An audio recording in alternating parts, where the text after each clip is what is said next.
राधा वल्लभ श्री हरिवंश। राधा वल्लभ श्री हरिवंश। सत्प्रेम सिंधु मकरंद रसोग धारा सारा न जश्रमभिता श्रवदाश्रितेषु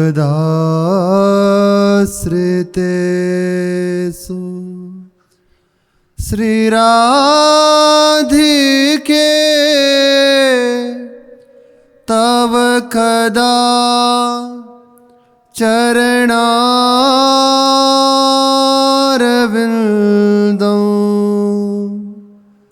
गोविंद जीवन धनम शिरसा वहामि। गोविंद जीवन धनम शिरसा वहामि। राधा राधा राधा राधा राधा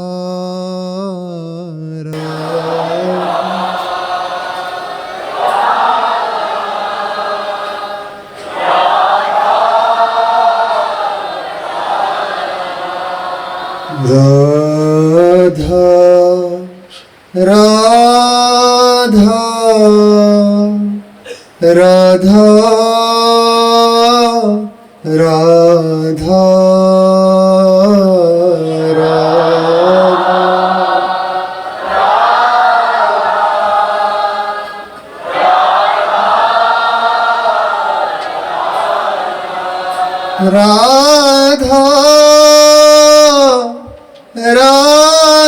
राधा राधा राधा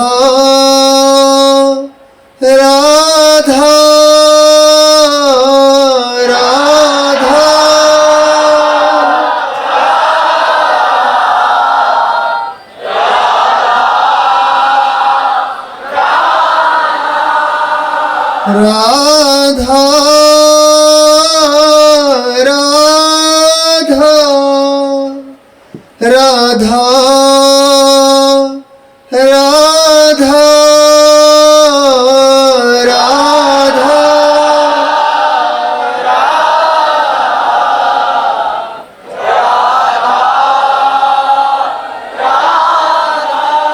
राधा राधा राधा राधा राधा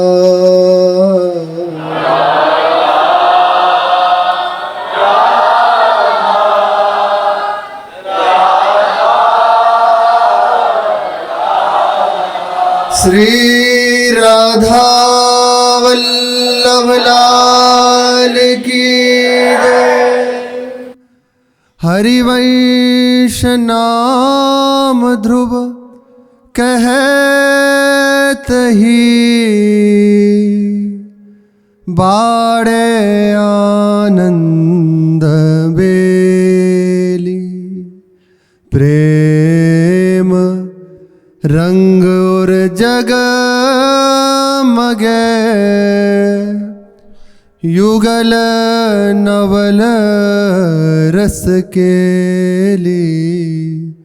प्रेम रंग और जगमगे युगल नवल रस केली। निगम ब्रह्म पर सत नहीं जो रस सब ते दूर, कियो प्रगट हरिवंश जो, रसिकन जीवन मूर, कियो प्रगट हरिवंश जो, रसिकन जीवन मूर। बड़े बड़े भगवत कोटि के महापुरुषों के लिए भी जो रस दुर्लभ है, अगम्य है, ऐसा महाप्रेम रस अनधिकारियों से भी अनधिकारियों को प्रदान करने के लिए श्री आचार्य चरण हरिवंश चंद्र जी का प्रादुर्भाव हुआ।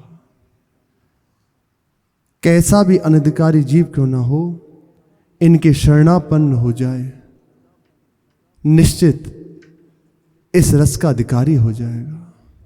यन्नारदाजे ससुकेर गम्य, वृंदावने वंजुल मंजु कुंजे। बड़े बड़े इन भगवत कोटि के महापुरुषों के लिए भी जिस रस का अधिकार नहीं है, ऐसा हमारी वाणी जी रसिक जन कह रहे हैं। वे रस बिना किसी प्रयास के, केवल इनके चरणों का आश्रय लेने से, सरल भाषा में कहें तो इनके बच्चा बन जाने से, इनका हो जाने से हृदय में स्फुरित हो जाता है, ये रस प्राप्त हो जाता है। अत्यंत दुर्लभ बात है। इसकी पूर्ण बात तो तभी समझ में आएगी जब इसका किनका हृदय में प्रकट होगा। इस किनके का रस जब हृदय में आएगा, जैसे अभी कह रहे हैं, सुन रहे हैं, तो थोड़ी बारी अंदर होती है कि हाँ कुछ है, लेकिन जब इसका हृदय में रस प्रकट होगा ना, तब ही वास्तविक बात जान पाएंगे कि क्या है। अभी एक महापुरुष, उनके वचन हैं कि गुरुजनों ने आपको क्या दिया ये तभी जान पाओगे जिस समय तुम उस वस्तु की प्राप्ति कर लोगे, भगवत साक्षात्कार कर लोगे। जब तक ये बात नहीं जान पाओगे कि वे क्या दे रहे हैं। जैसे कई बार देखा जाता है, महाराज जी अत्यंत भावुक हो जाते हैं सत्संग में। बहुत ऐसा लगता है जैसे कोई अत्यंत वात्सल्य से युक्त माँ अपने बहुत प्रिय बच्चों को कुछ देना चाहती है। क्या करें, कई बार दर्शन किया होगा, समझ जाओ समझ जाओ, इस बात को पकड़ लो। वे उस बात को जान रहे हैं। बस ये अनुभव तभी हो सकता है जब उसका अनुभव हमारे हृदय में हो जाए, इस बात को हम जान जाएं। और ये सहज एक ही उपाय है, इनका हो जाने से।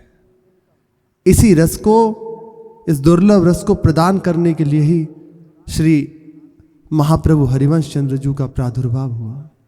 प्रसंग चल रहा है कि देववन में श्री व्यास मिश्र जी और माता तारा रानी श्री ठाकुर जी के समीप विराजमान हैं, परस्पर वार्ता कर रहे हैं। माता जी ने कहा कि समय बीता जा रहा है, पर अभी तक कोई भी इस वैभव का उत्तराधिकारी नहीं है। व्यास जी ने समझाया तो माता जी ने कहा कि देखो, आपने पुराणों की बात कही, बहुत तरह से मुझे समझाया, लेकिन मेरा हृदय ना जाने क्यों हर बात आपकी मान लेता है, इस बात को स्वीकार नहीं कर पा रहा, क्योंकि प्रभु कराना नहीं चाहते, प्रभु की इच्छा है। आगे प्रसंग में है, बहुत सुंदर प्रसंग है। प्रभु की इच्छा है, अगर वे संतोष कर ले तो नहीं।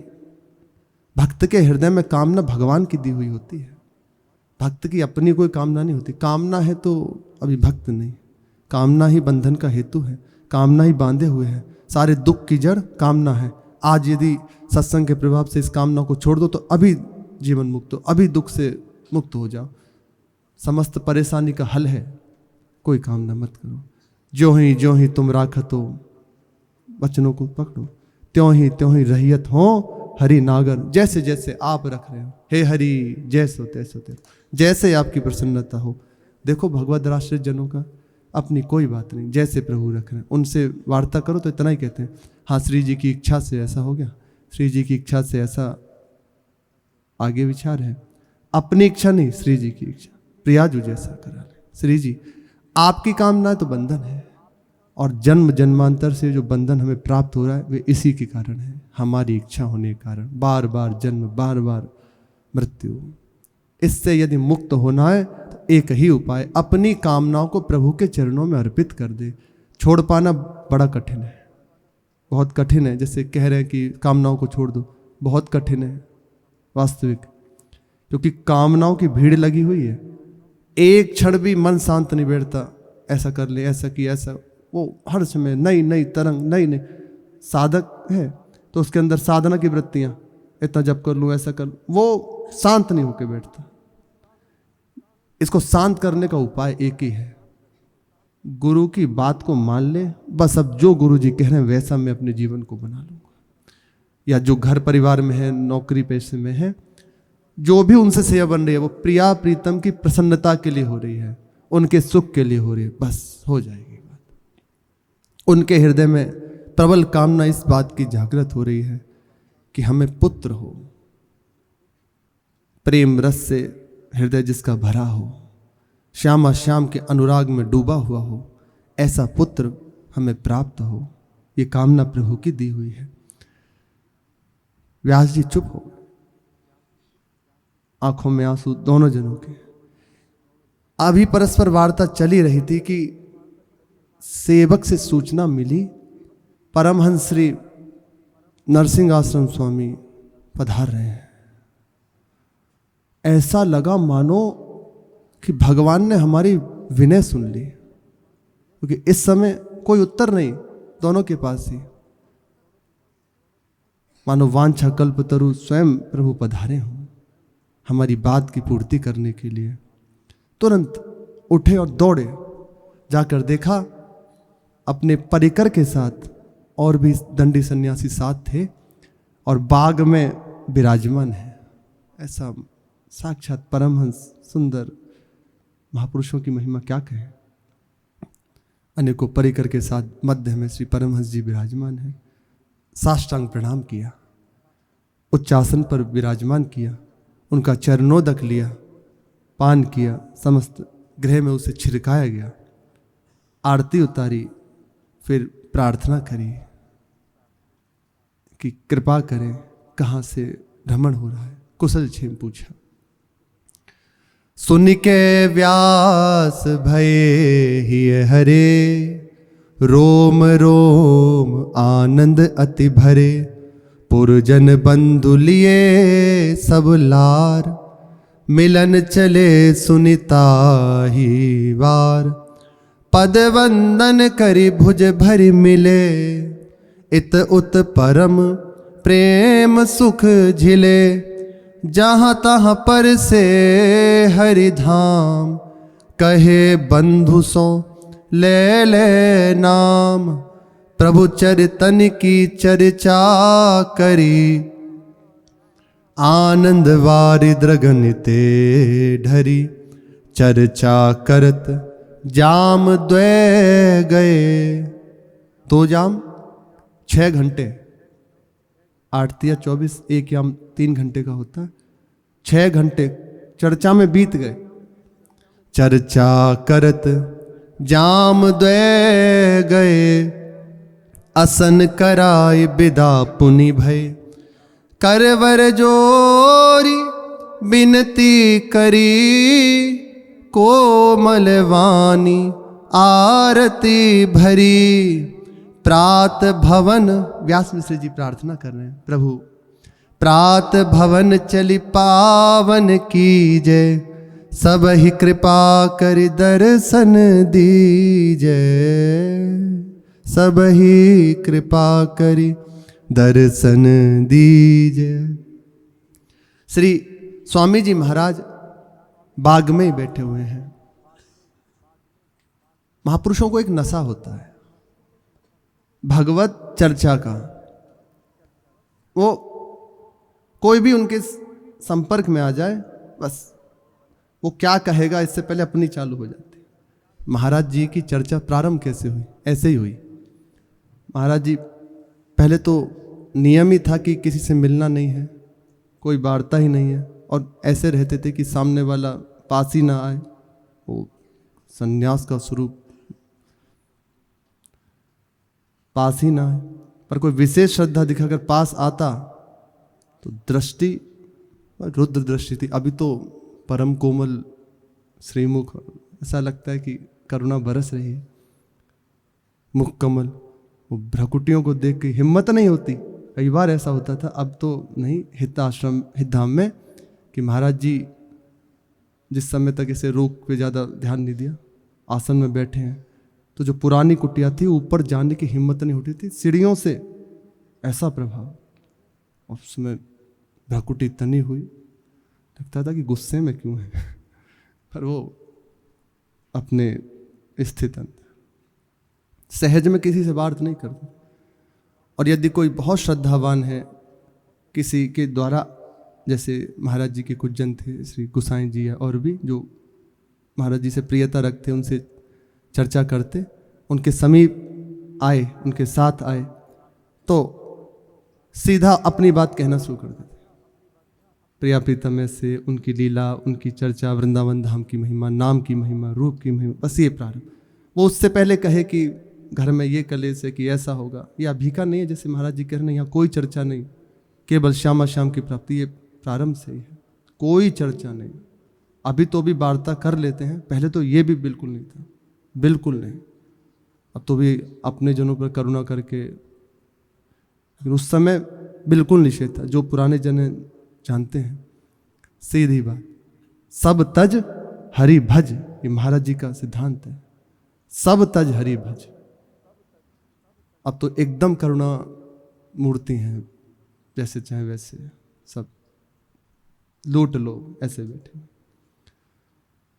तो प्रारंभ में जैसे ही कोई आता, वो अपने घर परिवार की बात को उससे पहले शुरू कर देते कि श्यामा श्याम का नाम ही सर्व सुखों की खान है, उन्हीं के नाम का रटन आपको परम सुख पहुंचा सकता है, उन्हीं का भजन करना चाहिए। और थोड़ी देर में, एक सांस में, दो सांस में जितनी बात बोली गई, उसके बाद मौन हो गया, फिर नाम जप करके नीचे।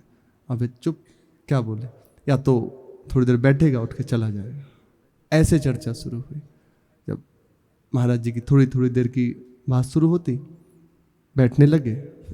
महाराज जी ने देखा कि श्रद्धावान है, भगवत चर्चा के प्रेमी हैं, उनकी दृष्टि भी वहीं जाती है। अब देखते हैं ना कि उस चर्चा को ये ग्रहण कर रहा है, तो उसकी ओर दृष्टि हो जाती है। हाँ, हमारी बात समझ रहा है, बस। तो उसका प्रभाव कि आज अनेकों लाखों जन उसका लाभ ले रहे हैं। अद्भुत बात है। श्री स्वामी जी जैसे ही बैठे, भगवत चर्चा प्रारंभ कर दी। गंगा यमुना आदि की महिमा, क्योंकि भ्रमण करते हुए जहाँ जहाँ से आए, उन सब की महिमाओं का वर्णन किया। शिव विग्रहों का दर्शन किया, उसकी बताई। अनेकों तीर्थों में गए, उन सब की चर्चा करते हुए लीला स्थलियों का वर्णन किया। और फिर सब करने के बाद प्रभु के मंगल में चरित्रों का गायन करने लगे। प्रभु के अनुरागी प्रेमी जनों के चरित्रों का गायन करने लगे। इसी में 6 घंटे बीत गए। उनके मुखार बिंद से कथामृत पान करके सब मुग्ध हो गए। और ऐसा है, निश्चित ऐसा है, ये अपने जन प्रत्यक्ष में अनुभव करते हैं। हृदय अनुराग में डूबा हुआ है। जैसे, अब इसमें कोई संकोच की बात नहीं, हम भी वही बात कह रहे हैं, और इससे भी सरल शब्दों में, अत्यंत और सुलझे हुए शब्दों में उसी बात को श्री महाराज जी कहे। वो चित्त को आकर्षित कर लेते हैं। एक विशेष प्रभाव, कैसा भी विक्षिप्त चित्त हो, उस पर अपना अधिकार जमा लेते हैं।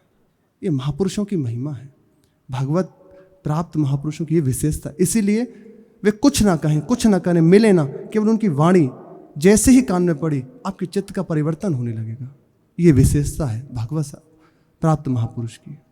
उनकी वाणी में, उनकी दृष्टि में वह एक ओज होता है, एक दिव्यता होती है, जो कैसा भी जीव हो उसके चित्त पर तत्काल प्रभाव देती है। और ऐसा होता है जैसे प्रातःकाल कुछ नहीं, सहज में जो भक्तजन आके विराजते हैं, श्री गोविंद, श्री गुरु नानक देव जी, अंगद देव आकर विराजते हैं, उनकी चर्चा कोई तैयारी नहीं, ऐसे बैठे और सहज में कि श्री गुरु अंगद देव जी कह रहे, बस इतनी ही वार्ता से आप देखो लगता है कोई अमृत झर रहा है, हृदय को कोई प्लावित कर रहा है, जलते हुए हृदय को शीतलता प्रदान कर रहा है। अनुभव करते होंगे इस बात का निश्चित। तब कथामृतम तप्त जीवनम कवि भृणीतम कलमशापहम, ये है श्रवण मंगलम श्रीमदाततम भुवि गृह्णन्ति ते भूरिदा जन। ये भूरिदा जन है, इनकी चर्चा इनके द्वारा, क्योंकि उस रस में डूबे हुए हैं, और वही जो उस रस में डूबा नहीं है, उस रस में उसका चित्त नहीं जुड़ा है, तो ऐसा मानो कि एक बात में क्या कहें उसको, आनंद नहीं है। सेवक जी कहते हैं, गावत बहुत तरह से गीत रसाल, भाल तिलक शोभित घना, बिनु प्रीति बेहाल, श्री हरिवंश कृपा। उसका अनुभव नहीं हो पाता उस रस का, पर अपने जन उन्हीं की कृपा से उन्हीं पंक्ति में है, तो निश्चित उनकी कृपा दृष्टि होगी। उनके मुखार बिन से कथामृत का पान करके नेत्रों से अश्रु बह रहे हैं, सब मंत्र मुग्ध हो गए। और ऐसा ही होता है, देखो 2-2 घंटे सत्संग चलता है, इच्छा होती है उठने की, लगता है और बस चलता रहे 2-2 घंटे। कष्ट में शरीर है, रोगी शरीर है, बस ना उन्हें सुध है ना सुनने वालों को सुध है। हमारे यहाँ के जो श्रोता हैं ना, ये परिपक्व हैं, इनको प्रणाम है वास्तविक, कि महाराज जी की वार्ता सुन रहे हैं, गरिष्ठ वार्ता। अब इनकी श्रवणेंद्र कुछ और रुचेगा नहीं, निश्चित है, क्योंकि डूबी हुई है, अनुराग से युक्त वार्ता है ना। ये मंत्रमुग्ध हुए कह रहे हैं, मंत्रमुग्ध हुए सुन रहे हैं। 6 घंटे इसी में बीत गए, 6 घंटे चर्चा में। फिर व्यास जी ने प्रार्थना करी कि प्रभु, श्री ठाकुर जी को भोग अर्पित हो चुका है, आप प्रसाद का सेवन कर लीजिए। स्वीकृति दी। फिर आसन वहीं बाग में ही बिछाए गए, सब संतों को विराजमान किया गया, और वहाँ सबको सुंदर सुंदर भोग अर्पित किया गया। सबने भोग पाया, आचमन किया, और सब सुखपूर्वक बैठे हुए हैं।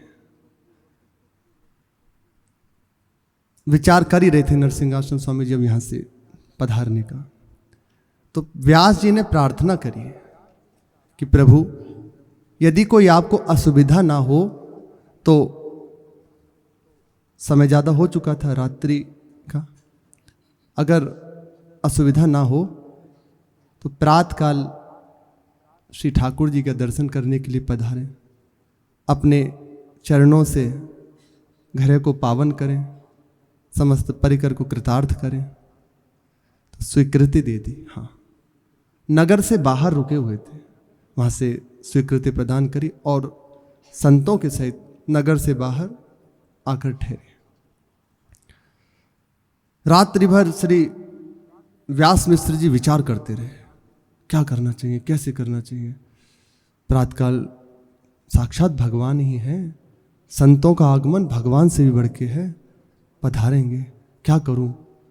आज्ञा दे दी, सुंदर सुंदर चौक पुरवाओ, बंदरवार बांधो, पुष्पों को तैयार करो पुष्पांजलि अर्पित करने के लिए, भोग बनाओ, ठाकुर जी का सुंदर श्रृंगार करो, सब पूरे गृह को सजाओ, सबको सेवा दे दी। और आप विचार मग्न, नींद कहाँ, इंतजार कर रहे कब प्रातःकाल होगा।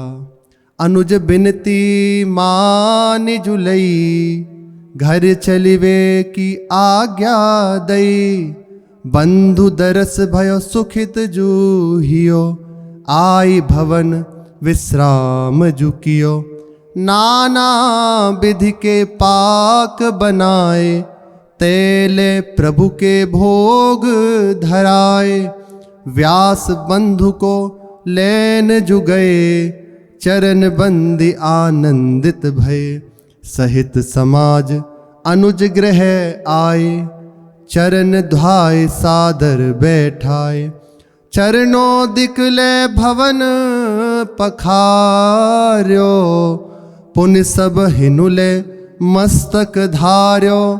आई आई सब चरणनी बंदे, पुर परिवार सुजन आनंदे।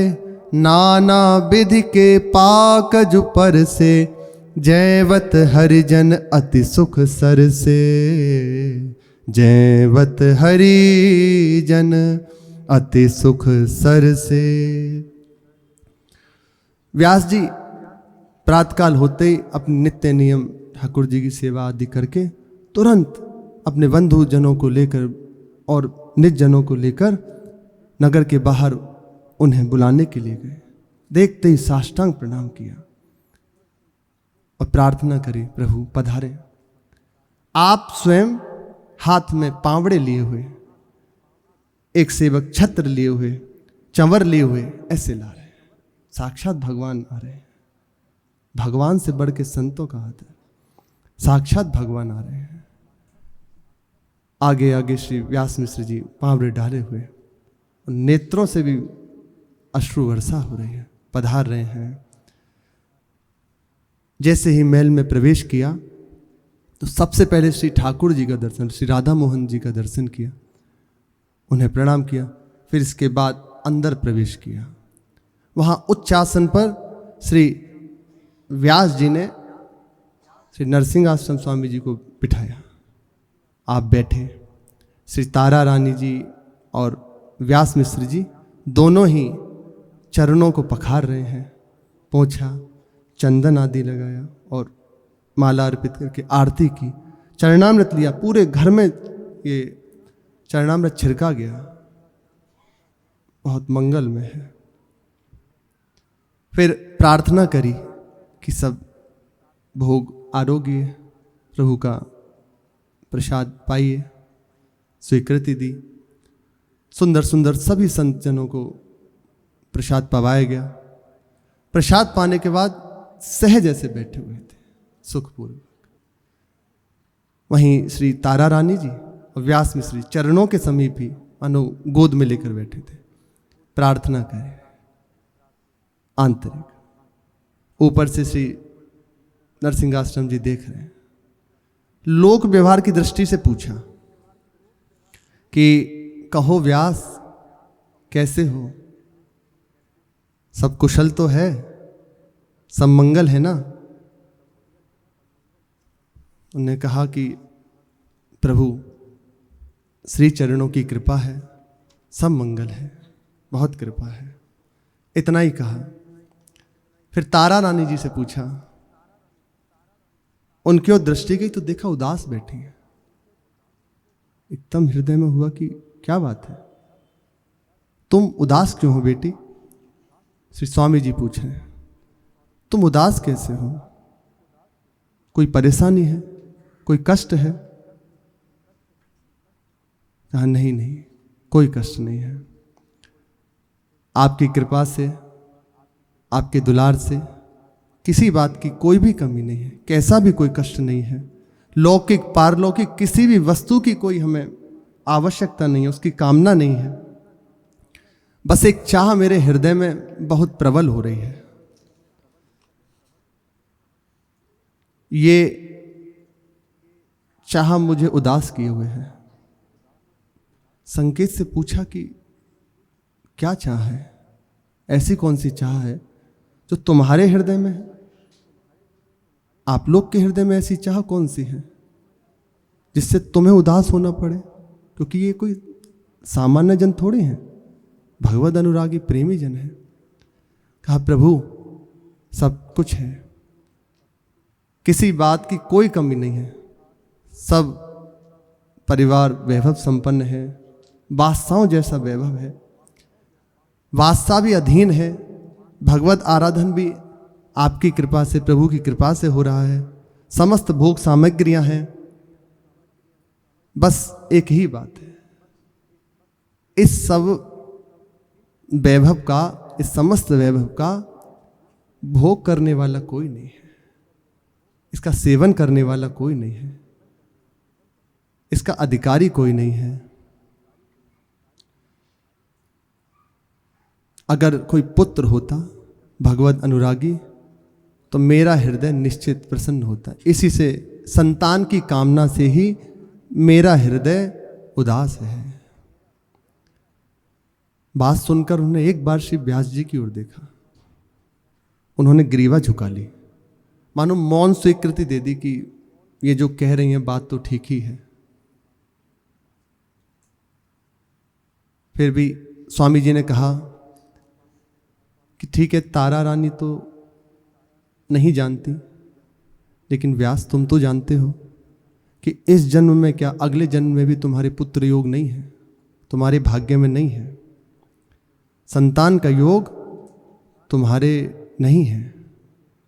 फिर ऐसा चाह करना उचित नहीं है तुम्हारे लिए। इस चाह को छोड़ दो और प्रभु की आराधना में मस्त रहो। जो विधान विधि का होगा वे हो जाएगा। हमें तो बस इतना चाहिए कि प्रभु की सेवा में लगे रहे। मुनिवर सुने बचन द्विज रानी, तब बोले जो सिद्ध बड़ ज्ञानी। विधि लिलाट लिखी दीनो जोई, ताको सो फल प्राप्ति होई। जैसा विधान विधि ने लिख दिया है उसका फल आपको प्राप्त हो ही जाएगा, वैसा आपको मिल जाएगा। कर्म लिखो सबको पावे, सत्य बात श्रुति आगम गावे। कर्म में जो लिखा है, भाग्य में जो लिखा है वैसा ही सब पाते हैं। यही श्रुतियों में पुराणों में कहा गया है। ये बात कह ही रहे थे कि सारा विधान भाग्य के हाथ में है, विधाता के हाथ में है, आप निश्चिंत रहो।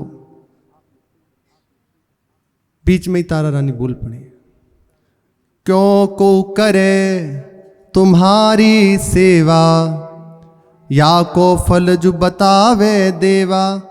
महाराज आप कह रहे हैं कि सब विधाता के द्वारा ही जो निश्चित है उसी को पाते हैं, फिर कोई आपकी सेवा क्यों करे? संतों की महिमा भी विधाता के अधीन है क्या? अब इस प्रश्न का उत्तर नहीं है, क्योंकि संत भगवान को अधीन किए हुए हैं और समस्त विधान के लेखक स्वयं प्रभु हैं। वे जैसा चाहते हैं वैसा कर सकते हैं। संत की ऐसा महापुरुषों से सुना है कि दृष्टि संत की ओर होती है प्रभु की। जब कोई जीव के ऊपर कृपा करनी होती है ना, तो प्रभु की दृष्टि उस जीव के ऊपर नहीं, संतों के ऊपर होती है कि इनकी इच्छा क्या है, आप बताओ। आप कहो तो अभी इसी क्षण, पर वे भी जैसा आप चाहो, क्योंकि परस्पर दोनों की कामना एक दूसरे में मिली हुई है। ना उनकी है ना उनकी है, एक में एक हो गए। अपनी हूँ सुधि ना रही, एक रहे नंदलाल, केवल प्रभु रह जाते। उनकी दृष्टि, ऐसा गुरुजनों से सुना है कि भक्त के ऊपर दृष्टि रहती है। तुम बताओ क्या करूं, क्योंकि अपने आप को अधीन कर दे। इसलिए प्रभु की भक्ति अत्यंत कठिन है। प्रभु अधीन हो जाते हैं। भक्त करे सोई करूं, वे मोय बेके तो बिक जाऊं। ये है प्रभु की महिमा, प्रेमा भक्ति की अधीनता। तारा रानी जी ने कहा कि आप जैसे महापुरुषों का आश्रय लेने पर यदि हमें भाग्य रेखा पर ही आश्रित रहना पड़े तो फिर आपकी सेवा से क्या लाभ? अगर आपके भी होकर हमें विधान के ऊपर दृष्टि रखनी पड़े कि जैसा विधान होगा हो जाएगा, ये साधारण जनों के लिए नहीं है, ये जगत मंगल की यहाँ बात है। जो रस सबन ते दूरी, ये प्रदान करने के लिए जो अवतरित हो रहे हैं, इसके लिए पूरा विधान ये प्रभु का बनाया हुआ है। इसमें अपना ना यहाँ तारा रानी जी हैं, ना यहाँ श्री नरसिंह आश्रम स्वामी जी हैं, यहाँ कोई नहीं है। केवल प्रभु की इच्छा, भगवत प्रेरणा से श्री नरसिंह आश्रम जी आते हैं और भगवत प्रेरणा से उनके हृदय में ये कामना हो रही है। प्रभु यदि भाग्य रेखा पर ही मुझे अधीन रहना होता तो फिर आप जैसे समर्थ महापुरुषों का प्रभाव क्या? मैं आपकी शरण में हूं, आप कृपा करके हमारे हृदय में ये जो कामना हो रही है पुत्र की, इसे पूर्ति कर दें। आप वांछा कल्पतरु हैं, आपको क्या दुर्लभ है? और कामना भी क्या है? अनुराग में डूबा हुआ, प्रभु के अनुराग में डूबा हुआ कोई प्रेमी महाभागवत हमारे हृदय में, हमारे घर में प्रकट हो। आप भाग्य रेखा बदल सकते हैं। स्वामी जी आप आश्रय दाता हैं और मैंने आपके चरणों की शरण ले ली है। अब आप देख लीजिए, अपनी बात आपको रख दी। व्यास जी की ओर देखा, वे भी ग्रीवा झुकाए, उनकी हाँ में हाँ। बात सुनकर श्री नरसिंहासन स्वामी जी मौन हो गए, कोई उत्तर नहीं, चुप हो गए। कहा ठीक है, तुम निश्चिंत रहो, प्रभु का जैसा विधान होगा वह मंगल ही होगा। अभी मैं जा रहा हूं, बहुत जल्द आऊंगा। तुरंत उठे और वहां से ऐसा आश्वासन दिया कि तुम निश्चिंत रहो, प्रभु का विधान मंगल में है। चल पड़े। निर्जन वन में पहुंचकर स्वरूप में स्थित हो गए, आसन लगाकर। ये बहुत आगे की चर्चा। यहां ये आसन लगाए हुए हैं और उधर प्रभु को चिंता हो रही है। करी कृपा मन कियो विचार, श्रुति पथ विमुख दुखित संसार। अब कृपा करके, और निकुंज का श्री लाडलीजू लालजू पद है चतुरासी जी का, रहस्य रहस्य मोहन पिय के संगरी। ये लीला हो रही है और उसका आस्वादन ललितादिक सखीगण कर रही हैं। उसी मध्य में जब रास पूर्ण हुआ तो ललिता जो प्रार्थना की करी है, यहाँ ये एकांत में प्रभु से विनय कर रहे हैं और वहाँ ये लीला हो रही है। श्री रूपलाल जी उन्होंने इसका वर्णन किया है, व्यास नंदन व्यास नंदन व्यास नंदन का इसकी शेष चर्चा की। श्री राधा वल्लभ लाल की जय।